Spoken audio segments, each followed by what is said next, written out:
వాస్తవానికి అహింసయే పరమధర్మము.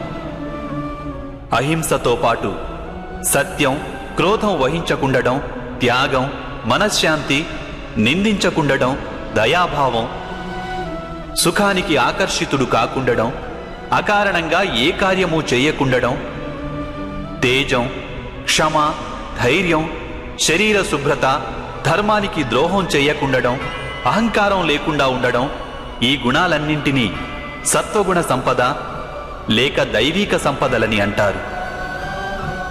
వీటి వలననే మనిషి పరమాత్మను అంటే నన్ను భక్తితో కొలుస్తాడు, తన జీవిత కర్తవ్యాన్ని నిర్వహిస్తాడు, ధర్మ సంస్థాపన చేయగలడు, అలాగే కర్మఫలానికై ఆశను త్యాగం చేసి జీవిస్తాడు. వానికి నేను నిస్సందేహంగా ఈ జన్మలో ఆనందాన్ని